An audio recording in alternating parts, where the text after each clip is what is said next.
You're dismissed. Think of it as my present to you. The message seared onto my eyes as I stood in a wedding gown, bouquet still clutched. Minutes ago, I had said, I do. To the person I loved most. Now, in the church vestibule, flower arrangements swaying and guests chatting in the distance, I stared at my phone, stunned. Tate Lawson, my boss's son, the man who'd made work hell for 3 months, had picked my wedding day, to end my job. I handed the phone to Karen, my new husband. His reaction caught me off guard. Instead of anger, a sly smile appeared. He squeezed my shaking hands, kissed my knuckles, and breathed, "Check your messages later. This day is for us." How could he stay so calm? I just lost my role as lead project manager at the city's top architecture firm. The job I'd sacrificed for, the career I'd shaped with loyalty for 2 years. But something in Karen's gaze told me to believe him. So I muted my phone, slid it into my maid of honor's purse, and walked with my husband through the church doors into a flurry of rose petals and applause. 3 hours later, while we danced for the first time, Nima, my maid of honor, ran over, eyes wide. "Waverly, your phone won't stop buzzing. You have 108 missed calls." I checked the screen, calls from work, colleagues, and 17 from a number I instantly knew. Gregory Lawson, the owner, Tate's father. Then it hit me, this wasn't just a firing. It was the start of something much bigger than I expected. Before I continue, if you're liking the story, please like and subscribe. Many people listen but never interact, and you might miss future uploads if the algorithm skips you. Trust me, you'll want to know how this ends. Now, back to my wedding shock. My name is Waverly Abrams, and until that text, I was the heartbeat of Crescent Design Studio. I'm meticulous by nature, the sort who color codes shopping lists and spots an error in blueprints from across the room. My coworkers called me the database. I knew every client wish, every project detail, every deadline by heart. My parents were teachers who prized accuracy and effort. When Dad had a stroke my first year of college, I nearly quit to help Mom pay bills. Instead, I doubled my class load and worked nights. I graduated with honors in project management, with minors in computer systems and urban planning. That's how I landed at Crescent 2 years ago. Gregory Lawson saw my unique mix of architectural skills and systems thinking. He hired me to update their project management. I built a custom system from scratch. It tracked every blueprint, client request, budget, and permit. It worked beautifully. Projects finished 30% faster. Clients were happier. Gregory called me his best investment ever. Then Tate arrived. At 32, Tate had bounced through 3 divisions without finding his niche. He had Gregory's jaw and posture, but none of his skills or people sense. 3 months ago, Gregory announced semi-retirement and named Tate department head, my boss. Everything changed. Where Gregory wanted my advice, Tate left me out of meetings. Where Gregory praised my work, Tate claimed credit. I scheduled training so others could use my system, but Tate axed them as wasteful. I met Karen then, while submitting plans for Crescent's biggest project, a downtown revitalization. He worked at the city permit office, the calm, patient man behind the counter who truly reviewed plans. We bonded over blueprints, then coffee, then dinners. Karen became my refuge from the toxic office. What I didn't know, he was noticing. Oddities and submissions linked to Tate. 2 months in, Karen proposed. We had a simple wedding, partly out of practicality, partly because I sensed my role at Crescent was in danger. Tate had started talking about restructuring. Never did I think he'd fire me on my wedding day. At the reception, I slipped away to the bridal suite and listened to Gregory's voicemail. "Waverly, it's Gregory. Call me at once. Tate couldn't fire you. This is a disaster. We need you. The downtown deadline is Monday, and no one can access your system." 6 more voicemails followed, each more frantic. In the last, Gregory's voice was shaky. Waverly, please. The West Side team is threatening to quit. No one can find the updated designs. Tate's password isn't working. We're stuck. I sat on a velvet sofa, wedding dress trailing, and felt something new, power.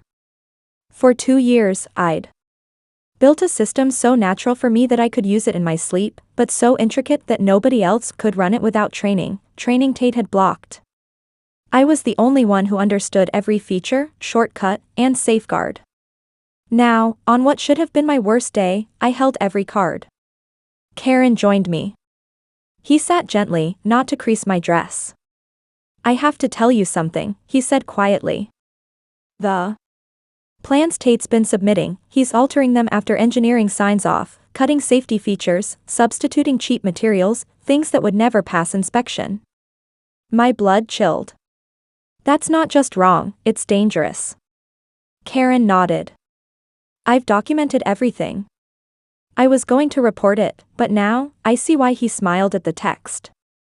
This wasn't a loss. It was an opening. One that freed me from liability. And left Crescent helpless without me. What now? I asked. Karen grinned. Nothing. Not today. Today we dance. Tomorrow, we fly to Bice for our honeymoon. When we get back, he kissed my head, we'll change everything. I returned to the party and danced like someone without a worry.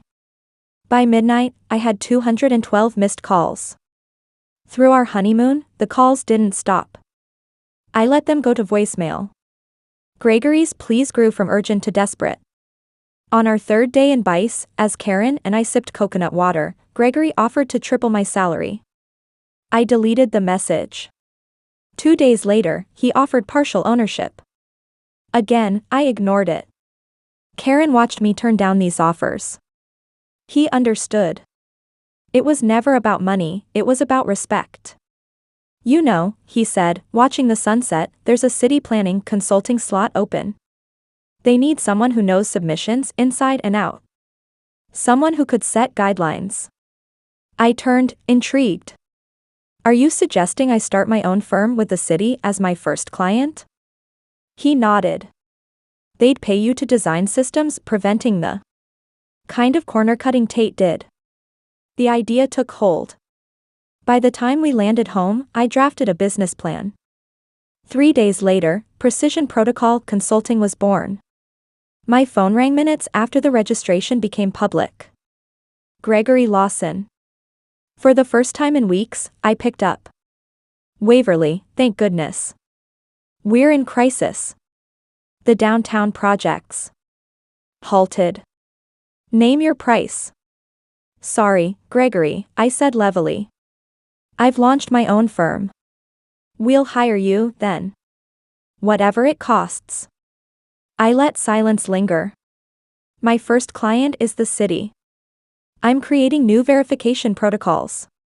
The sharp breath told me he understood. If I worked for the city, I'd uncover Tate's changes, if Karen hadn't already.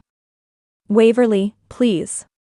Tate was jealous of your talent, your connection with me. Let me fix this. Some things can't be fixed, Gregory. Some bridges, once burned, stay ash. I hung up and turned to Karen. Is it wrong that felt good? He shook his head. Standing up for yourself and public safety is never wrong. The next week, I began consulting for the city. With my insider knowledge, I quickly found flaws in their system. I created protocols to catch unauthorized plan changes, especially structural ones. The city audited all recent submissions. Unsurprisingly, they found many violations in Crescent's downtown project, specifically Tate's. Walls thinned, foundations altered, safety features gone. The investigation was swift and damning. The project was halted and handed to another firm. Tate wasn't just fired, he was blacklisted, his license suspended. Crescent lost millions and 30 years of reputation in a month. Through contacts, I heard Gregory had a minor heart attack. That news gave me no joy. Gregory had been a good Mentor before his blind spot for his son. My business thrived. Within 6 months, I had 3 municipal contracts and hired a team. Karen was promoted for his ethical courage. We bought a fixer-upper with promise, just like our life. 1 year after the wedding, a thick envelope arrived. Inside, a handwritten note from Gregory. Dear Waverly, he began. Some debts can't be repaid, but acknowledgement is a start. I've spent this year rebuilding what my negligence and my sons destroyed. Tate finished an ethics program and works in a junior role under close watch. He knows what he did. Crescent has new leaders and systems. We're a different firm. I'm writing to ask if you'd meet with me, not to return, but to consult, to ensure we never fail the public again. If you say no, know that my respect for you has only grown. You were right to stand your ground. With regret and admiration. Gregory. I showed Karen. Should I meet him? Karen pondered. What's your aim? Closure, vindication, curiosity? I thought. All of those. Then there's your answer. I arranged the meeting for the next week. When my assistant said Gregory wanted it at Crescent, not my office, I nearly declined. Going back felt like regression, but curiosity won. At Crescent, the receptionist, a new face, greeted me respectfully. Miss Abrams, Mr. Lawson is waiting. I noticed new faces, new systems, a new energy. They'd truly rebuilt. In the conference room sat Gregory and Tate. Gregory stood, Tate did not, eyes low. Waverly, thank you for coming. Gregory's handshake was firm, but he looked older, worn. I sat. Your letter surprised me. As did this year, Gregory replied. Tate has something to say. Tate finally looked up. The arrogance was gone, replaced by humility. I owe you an apology, he said softly. What I did was wrong and dangerous. There's no excuse. His voice trembled, but the shame looked real. Still, an apology can't erase the past. Apology noted, I said neutrally. Gregory cleared his throat. There's more. He slid a folder over. This company's been rebuilt. New protocols, new reviews, new structure. Tate is not in management. He's relearning the business from scratch. I opened the folder, a thorough outline of their new systems. Plus a consulting contract with a generous fee. We aren't asking you back, Gregory clarified. Just to audit our approach. As I read, Tate stood. There's something else. He left, returned with a small envelope, and placed it before me. Inside was a check for my wedding's total cost, down to the last flower. How did you know? I asked. Your planner is my cousin's friend, Gregory said. I wanted it exact. Tate spoke again. Think of it as the gift I claimed to give when I had no right. Anger flared. Did they think money could fix this? Before I could answer, Tate put a USB beside it. This is the system you built, all passwords and access. We recreated a basic version, but it never worked without you. It's yours. I looked at the drive, 2 years' work reduced to this. The system I'd built so carefully, turned against me when Tate blocked training. Looking at these men, one broken by mistakes, the other chastened, I realized something. About revenge. Sometimes, you don't deliver it. Sometimes, it happens naturally. Survival, thriving, and watching others deal with their ruin is enough. I stood. I'll review your proposals and respond in a week. My fee is triple, paid in advance. My team needs full access. Gregory nodded. Agreed. One more thing. I looked at Tate. You will complete every training module I assign. You'll master proper management, ethics, compliance. You'll be the expert. Tate paled but nodded. I understand. Then we may proceed. I gathered my things. Oh, and Gregory, the check isn't needed. Your son learning integrity is gift enough. I left them with the check untouched. But my story wasn't over, it was just beginning. That night, Karen and I discussed the meeting. My phone pinged, news alert. Crescent's rival, who'd taken the downtown project, was under investigation for bribery. They'd paid for approvals despite flaws. Did you know? I asked Karen. He shook his head. The state is handling it. I stared at my phone. If the rival fell, the project would stall again. Millions wasted. Jobs lost. The community let down. Maybe Gregory reached out now to retake the project, Karen suggested. He must have known. He's positioning Crescent to jump in. It dawned on me, I wasn't being courted out of respect, but because Gregory needed my systems. I felt used again. What will you do? Karen asked. I need to sleep on it. But I couldn't. I wondered if Tate was genuine or acting, if Gregory wanted reform or just to save Crescent. What did I want my role to be? By morning, I knew. I called Gregory at 7 a.m. I've reconsidered, I told him. I'm not consulting for Crescent. Silence. I understand, he finally said. However, I continued, I am interested in a partnership. A partnership? He echoed. My firm handles compliance and management. Crescent does design and build. We're separate, but present as partners. That way, I keep independence and uphold ethics. That's unusual, Gregory said. So is firing someone on their wedding day. I'm not coming back to be undermined, but I want that project done right. What about Tate? He asked. Tate works for you. But any project he touches gets triple-checked. By my team. No exceptions. I'll need to ask my board. You have 24 hours. After that, I'll pitch to the city myself. For the first time in ages, I felt complete ownership of my path. No longer reacting to events, but shaping them. Gregory called back 23 hours later.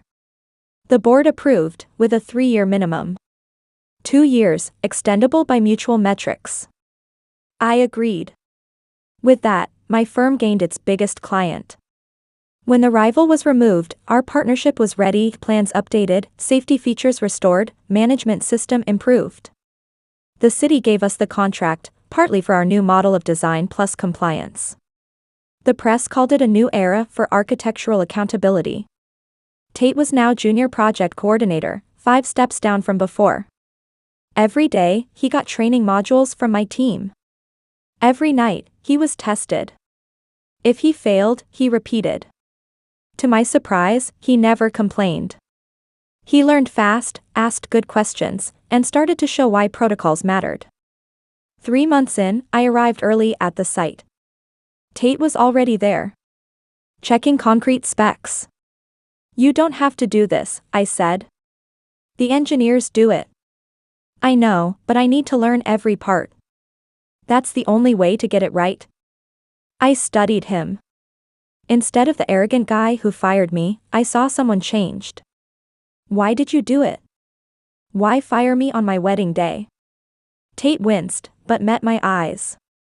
Because you were right about everything, the training, the safety, the documentation, and I hated that my father respected you more than me.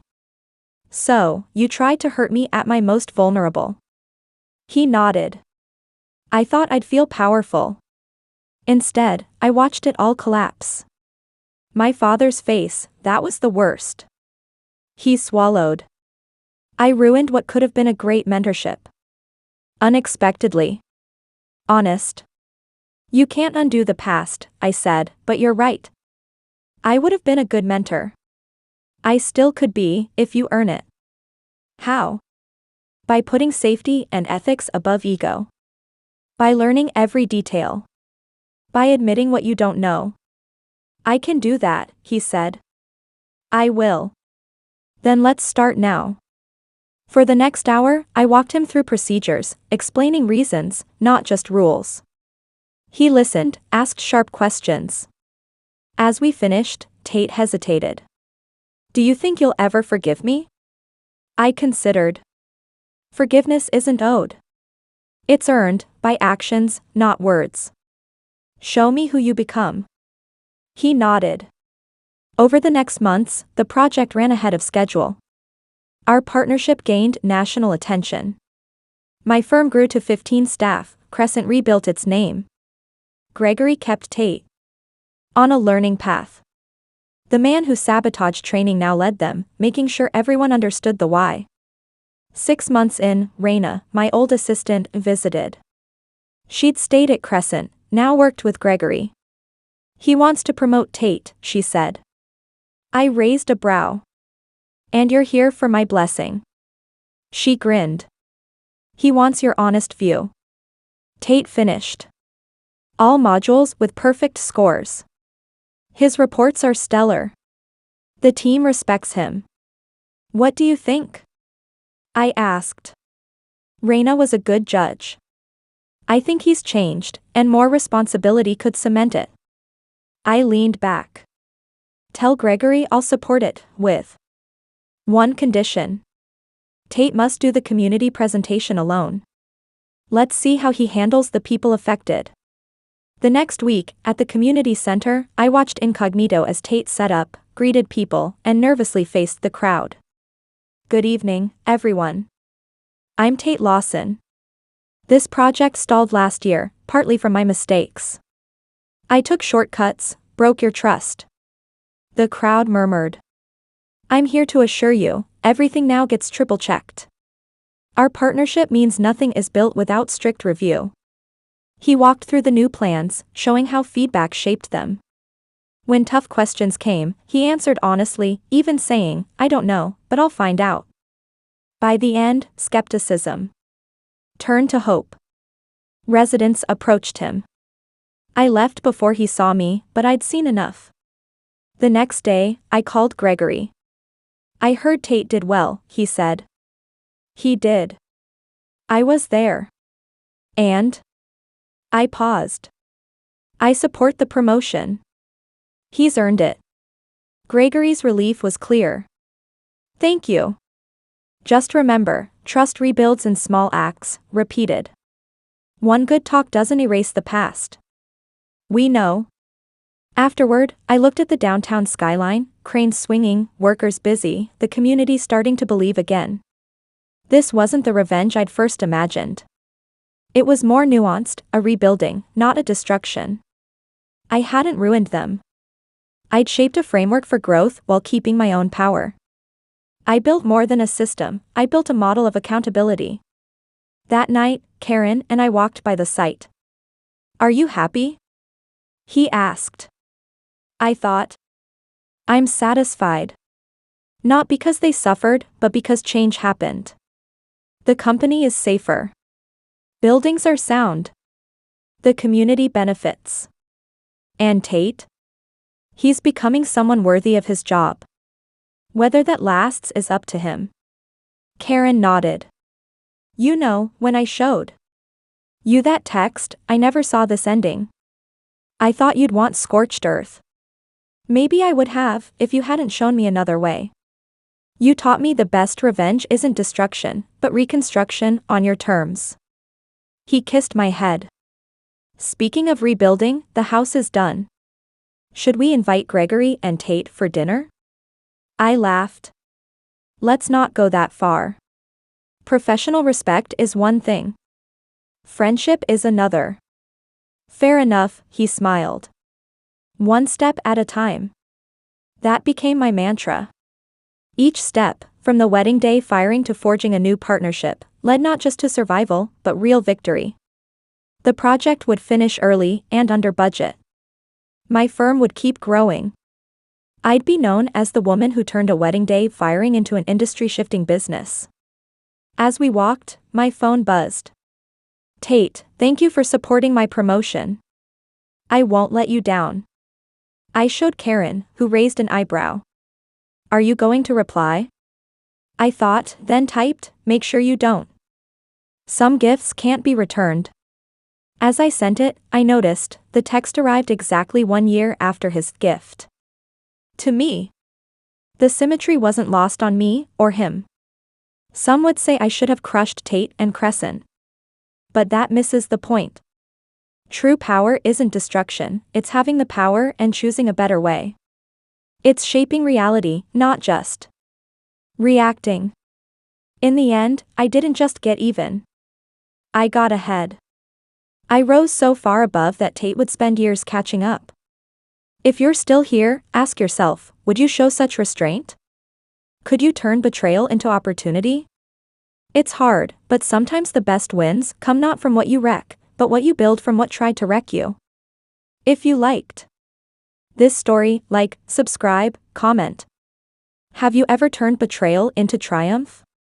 Share your story below.